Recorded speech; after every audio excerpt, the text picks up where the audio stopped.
My name is Lance Bess and I'm in Auckland, New Zealand, and behind me you'll see about 20 sheep. There used to be 20 sheep per person in New Zealand. Now there's only 7 apparently. This morning I'm with Clifton Pettyjohn in Dover, Delaware, Yes. a coach, but more than that. So tell us about that and your industry. Yes. Ministry, should I say? Ministry. Sure. First, I want to thank you for this opportunity. And I want to say hello to everybody and thank you for tuning into the video.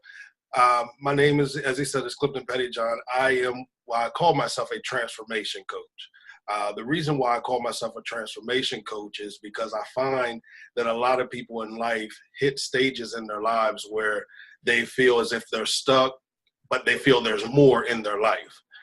So my whole purpose as a coach is to help you discover those hidden gifts, talents, and abilities that you have inside of you and teach you how to maximize on those gifts. I don't do the work for you. I tell people, as if you want to hire me as a consultant, then I will do the work for you. But a coach, I'm just there to cheer you on and help guide and direct you in the right path. But it's you that has to do the work. Okay. Tell us just a little bit about your ministries. Oh, sure. Ministry-wise, I am a teacher by nature. I love to teach anything regarding ministry. Mainly, a lot of it I teach is on the prophetic gifting or the prophetic anointing that some may call it. I also teach on ministry, the basics of ministry, valuing people. First valuing yourself so that you value people as well and understand the importance of showing love to draw and compel people to understand, number one, who they are, who God is, and that he has given them a great purpose. So that's what I do ministry-wise. I'm excited because next month I will be beginning, we're beginning something new and exciting in Trenton, New Jersey. It's called the Transformation Center. This was birthed from the book. My book is called From Stagnation to Transformation. The principles outlined in this book have now birthed this ministry. So we're taking ministry into the inner city, a lot of people who may not be accustomed to church, and we're going to introduce them to the concepts of ministry and how they can take ministry from beyond our meeting gatherings out into the communities and make a positive impact on their communities. Great stuff. Great stuff. Now, I love your picture. It's a very friendly face. Very friendly. Thank you. And you've also got your book, Stagnation to Transformation, which you mentioned. Yes. It also says doctor. Doctor in what? Ministry. Doctor in ministry. Okay. Yes. Now, a lot of the stuff on your page is shared. I found it difficult to find a lot of you speaking or your words, because it's more about sharing. You're sharing. You're not, because I'm really interested in you. I want to find out about you. But that's difficult to find on your website. Okay. Anyway, I got this bit. Mainly, I hope to inspire honesty. We live in a space where so much can be manipulated and so much is expected to be manipulated, curated, contrived, edited. I think there's a real detriment to self-expression and happiness in a lot of ways. In my mind, honesty and vulnerability is the way forward. That's Kay Flay, I think. But please tell us about that. I posted that because what I found out, I grew up in church my entire life. However, I tell people I was a very passive person. And because I was very passive, I found myself doing everything that everybody wanted me to do. However, I would go home and I still would feel empty and feel as if there was something more to life than what I was experiencing. Well, it didn't happen until I was around 30 or 31 that I just woke up and it was my 30th birthday. I made up my mind that my 30s were not going to be like my 20s. I was going to focus more on myself and my purpose and not becoming extremely selfish, but becoming selfish for the sake of who I am, what I like, what I dislike, because honestly, I didn't even know what I liked and disliked because I had just become such a robot to what everybody wanted corporately that it was like, I don't know what I like. And I remember one day just waking up and being just in a daze because it was like, well, what do I want to do? I don't know what I want to do. So I knew that I love to teach. I love to inspire. I love people. I love to communicate with people. I love to pull things out of people that they don't even realize is there.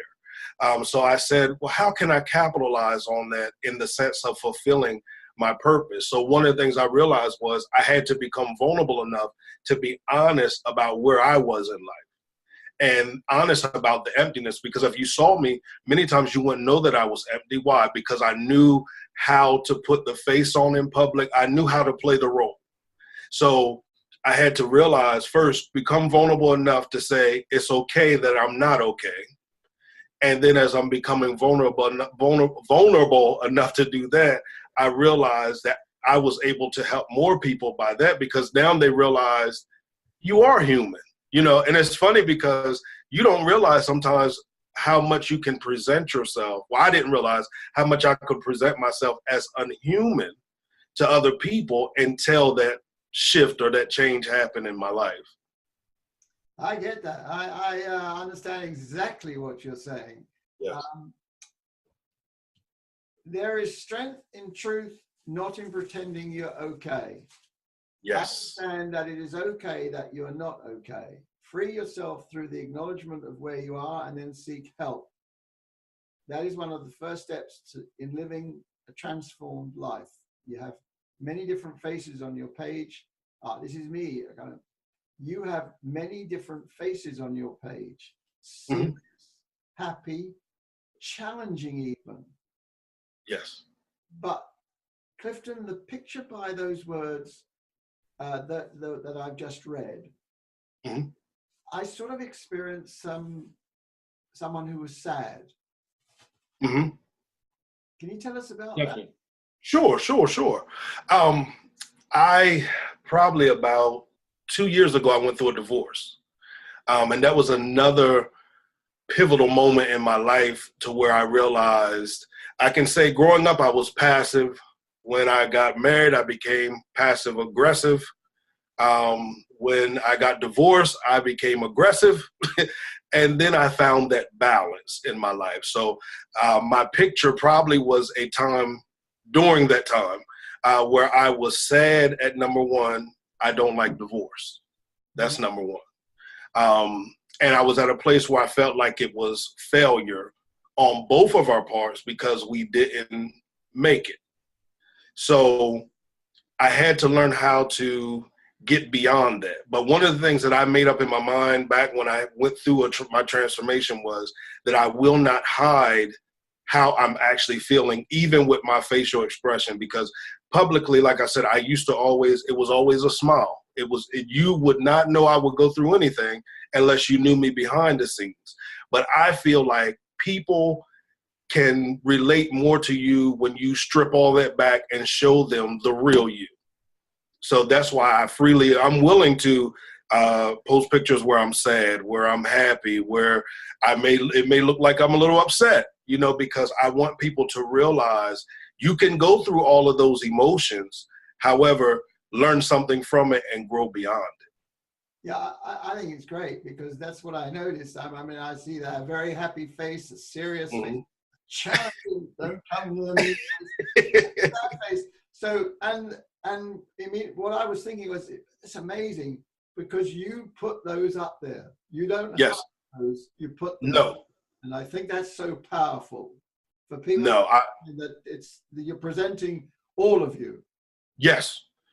I think that the reason why I do that is because when I was young in ministry, I don't want to say that we're taught sometimes not to show everything. And I do understand where people are coming from with that. However, that hasn't worked for me. It doesn't work for me and work for the people that I'm called to. I just don't feel like you should hide who you are from people, because if people can't see who you really are, they never experience you. And I want people that encounter me, when you encounter me, I want you to leave greater than you were when you encountered me. Well, part of that is that I'm willing to express who I am to you. You're willing to express who you are to me, and we can learn and grow together. Yeah, fantastic. Now, I listened to a video with the singing at the church, and for me, there was so much more in that than what I see a lot of in churches now is the electric guitars and the drums and the big noise. But for some reason, the video I saw on your page, that's much more appealing. That's a choir singing. In fact, they probably weren't quite of the level of some of the people, the choirs that go on the talent contest, but it's real. Yes, It yes. seems to be. Is that a lot where your church is that a lot part of the church? Yes, I believe in intimacy, and I believe that when it's a type of intimacy with you and God, everything else is stripped back. All of the extra demonstrative stuff is stripped back, and as it becomes stripped back, it's just you and God, and you're ministering to Him. You know, just telling Him how great, how awesome He is. And I believe that's another part of being transparent. It's like you don't care if you hit every note, you don't care if it sounds great to everybody else. You are just so engulfed in your personal relationship with Him that it's beautiful to me. That's how I love it. That's fantastic. That's fantastic. And I really enjoyed listening to it. Now, something that quite surprised me that I'm particularly interested in here, you've got a video on your page that's selling financial advice, and it's very professionally done. And I'm not, I'm someone who's sort of, I'm very wary of salespeople, and that guy's got a really good pitch. I'm just interested where it fits on. The message is start building wealth in the stock market now. Where does that fit in with your church, etc.? For me, it's like it was out of place a bit. I understand that. I personally believe that there needs to be balance in all core areas of your life. I believe that one of the whole purposes in life is to live a holistic life, a life of harmony in all core areas of your life. One of the areas I find out with a lot of the people that I minister to, and I've experienced it personally as well, is that we lack education in finances and lack wisdom as well we lack wisdom as well in finances. I think I shared that because of that very reason was that I had sat down with a young man. I was helping him through college, and one of his projects, he was majoring in entrepreneurship, and one of his projects was to do a project on a stock. He had to pick a stock and tell information about that stock, and he knew nothing about it at all. He had no knowledge of it at all, and I believe I posted that around that time because I had sat down and taught him how to read the stock market, how to do his presentation with it. And I wanted to share that with others as well. Okay.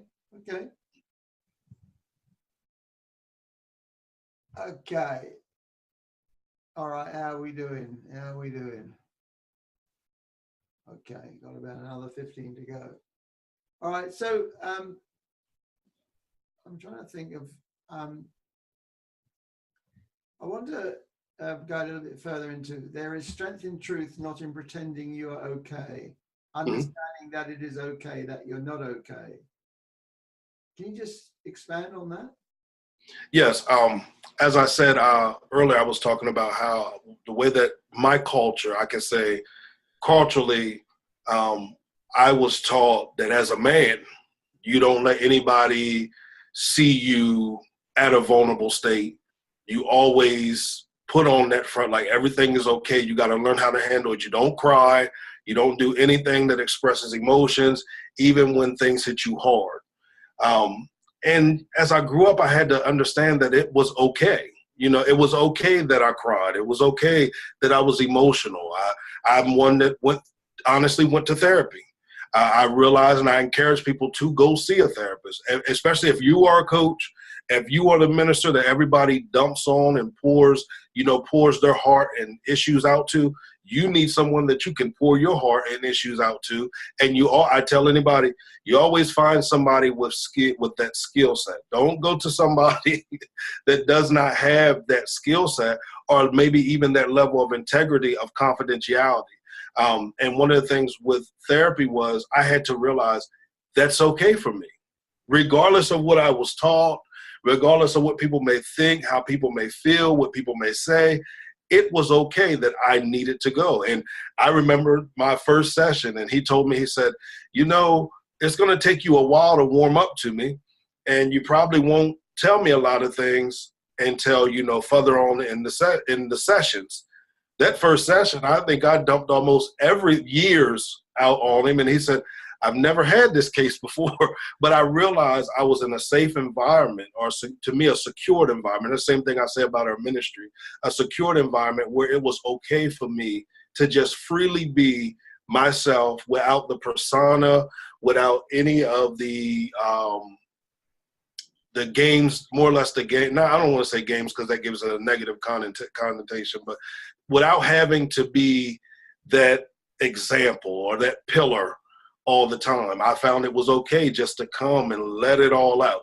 So that's why we say that it's okay to not be okay, but you don't need to stay there, because I've seen a lot of people say, well, I know I'm not okay. Okay, now what are we going to do about that? Let's do something about that to get you to a place where you can master that area, and then we can work on some other areas. It's true. Actually, you're the second person that in a row has mentioned about choosing coaches, because choosing the right coach is really good. Oh, yes. Powerful experience. Mm-hmm. What I just I'm just about to put up on my page a video called "Beware of People Who Mean Well." Mm-hmm. And then I've got another one I'm going to do after that, is choosing a coach.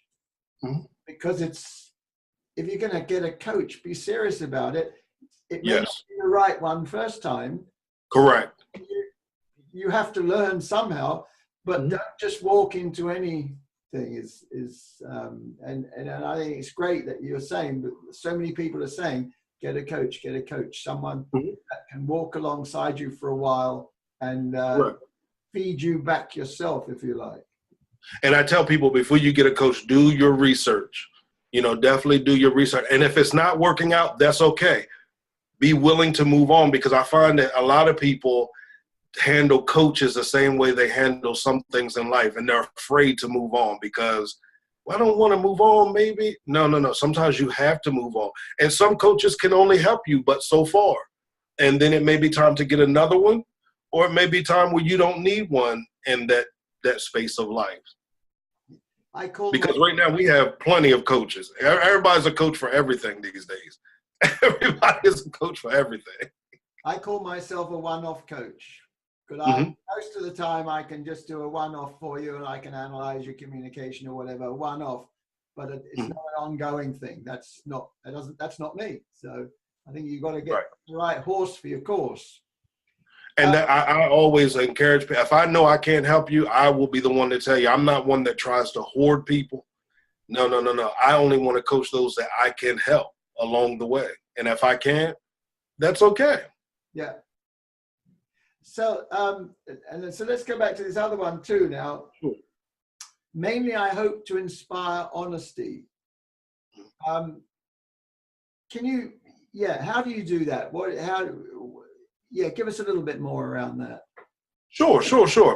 I find in life that many of us, even though we're adults, we're not very honest with ourselves. And I find that if you're not honest with yourself, it's going to be very hard for you to be honest with others. I went through a time when I was 30, around that same time as well, where I hadn't been honest with myself probably my entire life. And that was regarding, my sexual orientation. And one day I just woke up again and I felt like I had just been lying my entire life. Just I did it because I felt like that's what I was supposed to do, especially being in ministry. Mm-hmm. And what I found was when I became honest about who I was, I started to reach other people who were having some struggles, not just from a sexuality standpoint, but from other areas in their lives. But when they saw that I was willing to be transparent about my journey through that, then they also could be transparent about the other things that they had going on in the midst of their lives. So that's where the honesty comes at, is that I watched that so much where, because of families not agreeing with it, of course, church culture not agreeing with it, that people hide it, they suppress it. If they do come out, they're bashed, some are beaten, some even commit suicide. So I realized, it was important for me to become a voice for people that kind of are voiceless, you can say. And that was one of the major truths in my life that I had to face. So that's where that post comes from. Wow. I when people ask me if I'm a Christian, I always respond, I live by Christian principles. Mm-hmm. Because sometimes I'm not always comfortable with people who call themselves Christians. Correct. Now, one of the things that the way I was born in 1945, so Mm-hmm. one of the things that I've learned through my life was, you've got the man and the woman, you get married and you have children. That seems normal. That seems to put in concrete the future. Correct. Mm-hmm. During my lifetime, I've seen that change. Yes. I've seen so much, and I am a person who wants to try and understand. And at the moment, I have to be honest, I don't really understand what's going on. It's not correct. To condemn it. It's Mm-hmm. to try and understand it. Where do you think this is all going? Where are we going in this? And my opinion is that I don't honestly think in the sense that it has changed. I think now it's probably more open. I always say this: what one generation may have hidden, the next generation will do openly. And I believe that that's what has happened. I don't necessarily believe that it's necessarily an attack against the constitution of family or marriage, because what I'm finding out a lot of times is a lot of people that are married were only married out of convenience and only stayed together because of the kids, and they sleep in separate bedrooms on opposite sides of the house. You never know what goes on behind closed doors, and you never know what people are suppressing behind closed doors. So I really think that it is now a generation that kind of doesn't see the need to either suppress or hide or to do what everybody expects them to do. I really think that that's kind of what is going on in that sense. Now you have the good and the bad with everything, so I think that that's what it is. So what you're saying is that everything's existed anyway. We just know it more now. It's more in the open. I think it's more visible now. I mean, look at we have social media. Social media has really changed everything over the last years. It has really made us more aware of a lot of things. There's a lot of things that we're aware of that we may not have been aware of in your part of the country without social media. And, that changed as television came in years ago and different things like that. It makes us more aware of situations. So the social media, positive or negative overall? I think it's overall positive. Everything is going to have its negative with it. I think it's all on your mindset and how you choose to use it. Sadly, our culture sometimes teaches that we seem to praise people that use it from a negative standpoint. And we see a lot of people that if you want to get your, as they say, get your followers up or, build your influence. I mean, YouTube, now you get a certain amount of followers, a certain amount of viewed hours, and you can literally live off of the advertisements of YouTube. But why? What do the majority of them do that do it? It's not a lot of positive, inspirational messages that are getting those type of views and those types of likes. So it has its positive and it has its negative, but I do love it. I do love it. In one of the big things going on at the moment is the men-woman situation, the Me Too and all the other stuff. Yes. What's your take on all of that? Again, I think this is the result of years of suppressing one's voice. I believe that, I was talking to somebody, we had this conversation, they were like, well, they should have spoke up before now. You don't know the situation. A lot of times, I've talked to a lot of rape victims and those that were molested, and I have not experienced that, and I thank God that I haven't experienced that. But when I talk to them, the person who violated them had so much control over them to make them feel as if nobody will ever believe you. And then those that are in Hollywood, you'll never work another day in Hollywood. And the sad part about it is, until now, the system was set up that way. Yeah. So I am excited that women and the men that were violated are their voices being heard. And then, but we also have the negative side of it now too, as well. We have those who are going to take advantage of that. Yeah. And they're going to falsely accuse people, and that's going to hurt some of their careers as well. But I do like that there is a push for, equal rights and getting rid of that stuff, because you carry that stuff around your entire life. That is a weight on you. No matter what you do, that thing just there are people who marriages have failed because of that very thing, so I am excited that, they have a voice and a platform now, as I said, but of course there's going to be negative with that as well.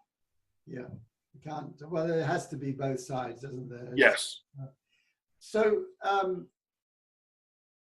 we live in a space where so much can be manipulated and so much is expected to be manipulated, curated, contrived, edited.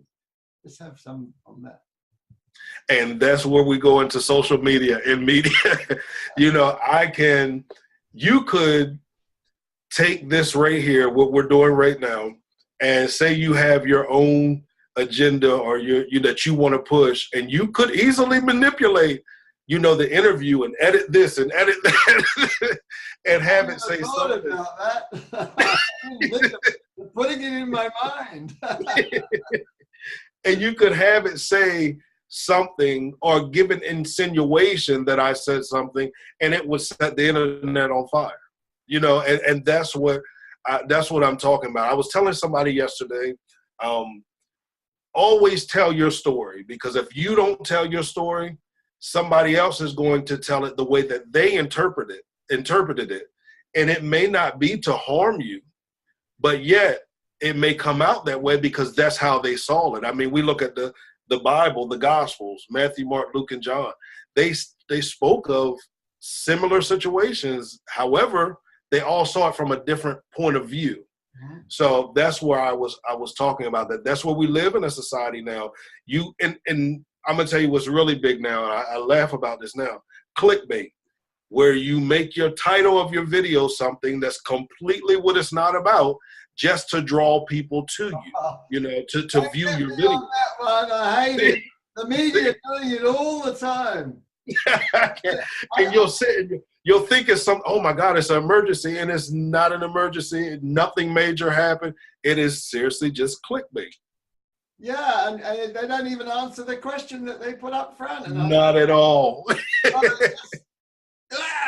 That makes me not at all. Hey, we're coming to our time. Okay. So let's get some. If you pick a number between 1 and 67, anyone you like. 38. 38. I don't remember having that one before. How about, hey, if you could wave a magic wand and do anything, what would that look like? Oh, wow. If I could wave a magic wand and do anything. Wow. I would probably, from a serious standpoint, I probably would bring my mother back. That was, Wow. yeah, I would bring her back. She was such a major part of my life. She was a great inspiration. She was my best friend, and life has not been the same without her. So I would bring her back. Wow, man. So what was your childhood like? My childhood was good. It was my brother, my mother, and myself. And of course, my mother, though, she was a social worker, and she became so much to so many other people that we constantly had people living with us. so it was, we always had that home that was a second home to everybody else. So we learned early how to share. We learned early how to get along with others. I dealt with depression at a young age only because of my value of myself. I didn't like the way I looked. I didn't like the way I sounded. It was like a lot of things I just did not like about myself, and I struggled with that. And then, as I said earlier, you throw the struggles with sexuality in there, and it just, boom, it's major. So that's how that was. But from a support system, my mother was the greatest. I tell anybody, hands down, she was the greatest. So, I mean, it's lovely to hear that. So growing up without a father, Mm-hmm. what is that? I can say that I didn't realize it affected me until I grew up, only because I had uncles, I had coaches, I had a pastor, I had a youth leader that all kind of filled in and took that role. My father and me got closer when my mom passed away. I was 25, I think 24, 25 then. And we got closer then. But at the age of 19, I met who I call my spiritual father, and he really helped reconnect me and my father. But I dealt with the rejection of that later on, I guess, in life, as I begin to see that, I guess, by quote unquote, he should have been there. However, I do believe that everything happens for a purpose and a reason. And I feel like if he had been there, things might have turned out differently, so, and it could have been, that could either went positive or could have went negative. So yeah, it did affect me as I got older, but I always had strong men around me that helped through those transitional times. Fantastic. Another one between 1 and 67. Okay. 21. That's a nice question to get that one. Oh, well, what's one of your favorite songs or tunes? Oh, wow. Right now, what is one of my favorite songs? Let me think here. There's a song by an artist named Sierra. It's called Level Up. And it just basically, it's a positive song about making better choices in your life. It's got a real big, it's an upbeat song, got a little dance vibe with it. But I always like it because it talks about leveling up. Her husband's a football player, and she did a level up challenge, and she challenged everybody to level up in certain areas of their lives. So I love that song. Can you do a bit for us? Oh, no. Oh, that is not a gift of mine. That's not a gift of mine either. While you're saying that, I was just thinking, what's your favorite verse from the Bible? Good one. Jeremiah 29:11. For I know the thoughts that I think towards you, to give you a good, they're good and not evil, to give you an expected end. I always love that verse because regardless of what I think about myself or what I had thought about myself, it lets me know that there's something greater than me that thinks greater of me than I think of myself. And if I can come out of myself and begin to think like he thinks about me, then I can achieve some great things. So Jeremiah 29:11. So just say it once more, nice and clearly, the actual. Sure. For I know the thoughts that I think towards you, thoughts that are good and not evil, to give you a hope in a future. That's another translation of it. That's the translation I always remember, but it gets to give you an expected end. Fantastic. One more then. One more number between 1 and 6. Sure, okay. 18. 18. What? What? I didn't write this, did I? What would you say if I was choosing the question, whatever number you gave me?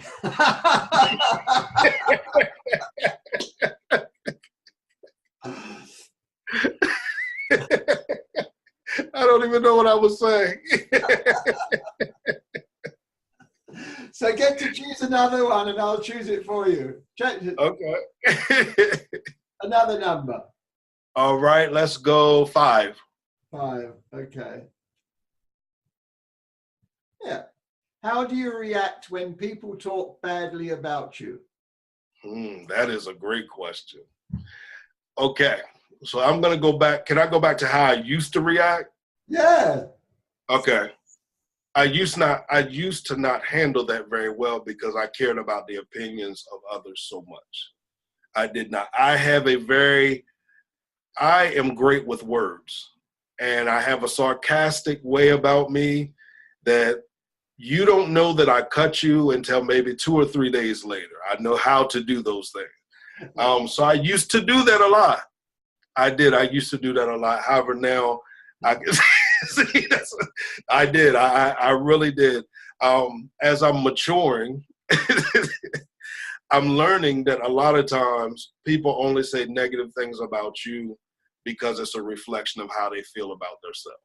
So many times they can't say anything positive about you because they can't even say anything positive about themselves. Or they may say something positive about themselves, but they don't own the authenticity of the words they're saying about themselves. So I'm kind of now exercising what I used to teach my students, that when somebody says something negative about you, that you just have to reaffirm yourself and know who you are. But I did not always handle it that way. Like I said, that sarcasm kicks in, and I know how to cut you. I love it. I love it. Now, you've done excellent already anyway, but this is just your chance for your promo. In any way, Okay. This is your moment.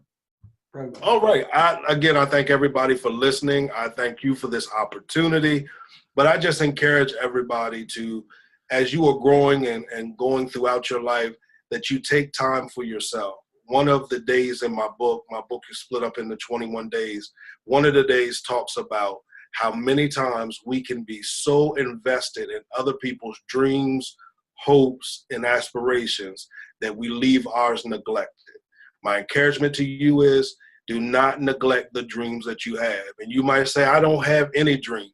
I want you to close your eyes real quick. I want you to go back to your childhood. I want you to go back to that classroom when the teacher asked you, what do you want to be when you grow up? And I know we say, I want to be a firefighter. I want to be a superhero.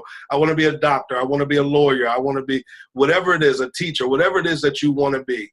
I want you to understand that it is never too late to be who you desire to be and to be who you were created to be. It's going to be some work involved in it. Don't think just because you make up your mind today that you want it, that you're going to get it. No, there's a process beyond it and behind it. And I want you to know that you are well able to do it. Pick that dream back up again and wake up and begin to do some work.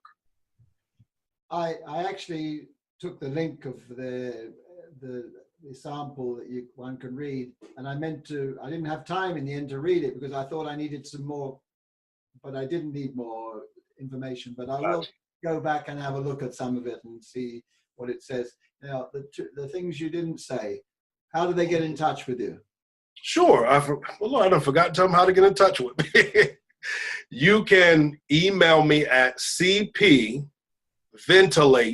with an S at cliftonpettyjohn.com. Again, CP Ventilates, VENTILATES at cliftonpettyjohn.com. You can visit my website, www.cliftonpettyjohn.com. You can follow me on social media. Facebook is www.facebook.com/CP Ventilates. Instagram, I believe, is clifton.pettyjohn. And any other social platform that I'm on is all CP Ventilates except for Instagram. And the name of the book again? The name of the book is From Stagnation to Transformation. Fantastic. And in fact, if they put that in there, they'll probably find you. Yes, you'll easily find me. Okay, that's fantastic. Hey, this has been fantastic. I've really enjoyed it. I think I've been talking to a man who has a lot of similar views to me, so that's always a pleasure. Awesome. I'm in Auckland, New Zealand, with my 20 sheep behind me. I see. This morning I've been speaking to Clifton Pettyjohn. And the last word goes to Clifton. All right. Again, guys, I enjoyed myself on the broadcast. I want to encourage you, don't just watch this broadcast, watch all of the ones on his page. Get encouraged, be inspired, and go out and do what you were created to do. And as I always end everything with, I say, walk in your purpose. Fantastic.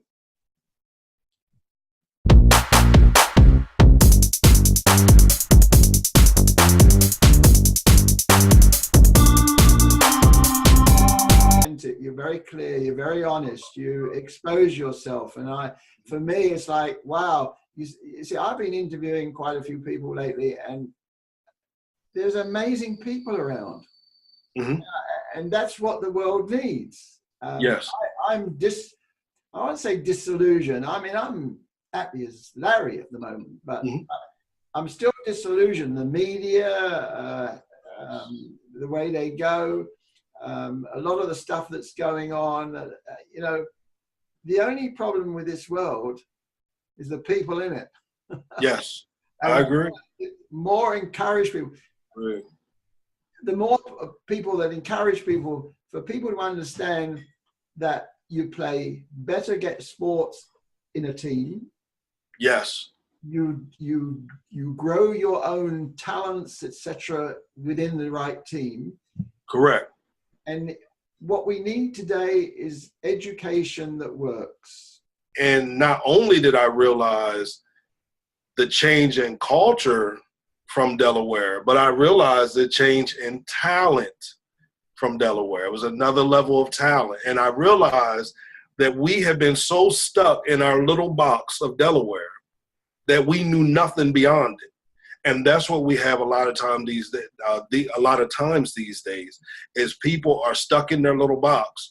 And instead of coming out of their box to learn something new, they'd rather hate or bash something that they don't understand, you know, and that's sad. You know, it's really sad.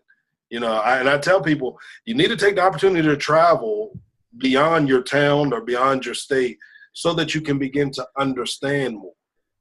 Well, is Delaware a mainly colored community, or is it?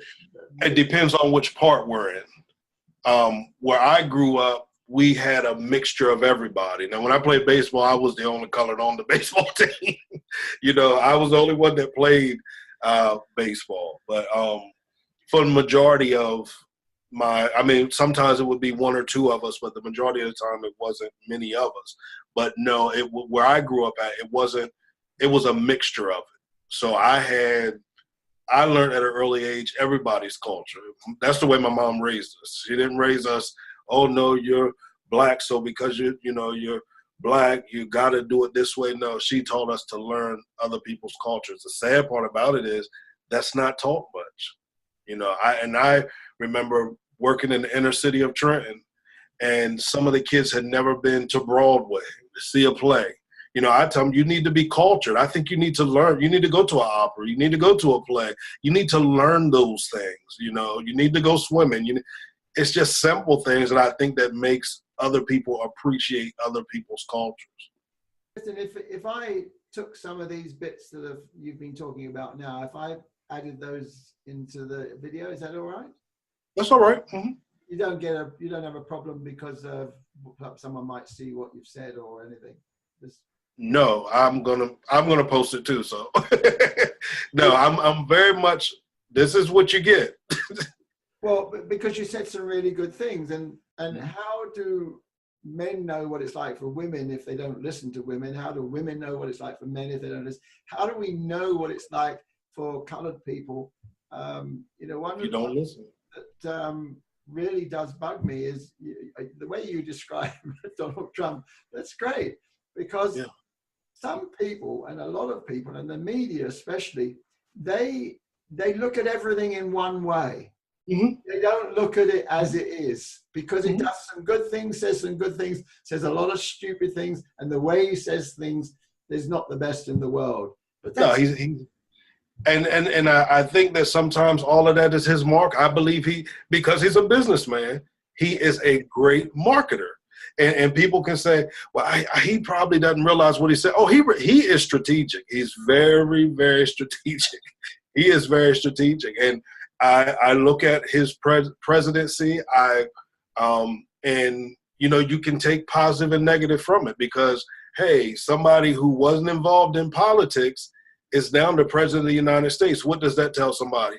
Something you may thought you never could be. There is a possibility, you know, there's a possibility that you could be it, you know, but my hope is that, you know, that some kind of way it can be all brought back together.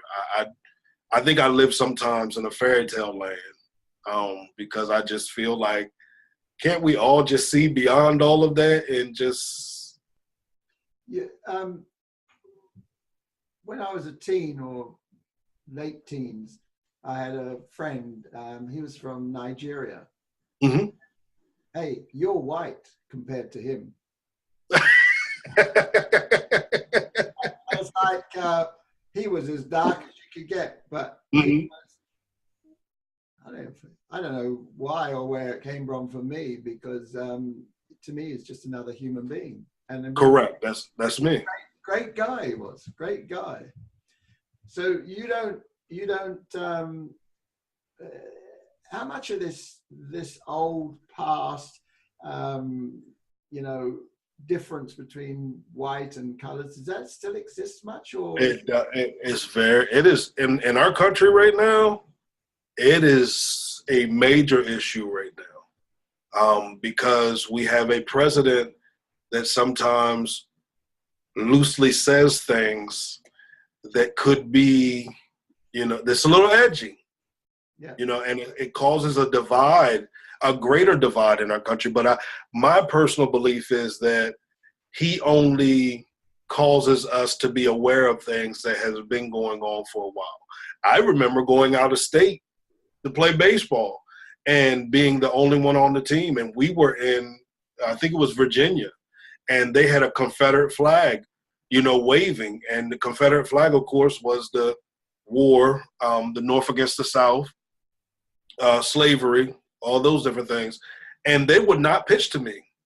They would not pitch to me at all. They hit me each time I got up there because, and I heard comments and other things. And I'm 38 now. I was about 17 then, you know, and that probably was my greatest experience of it because I hadn't experienced it before.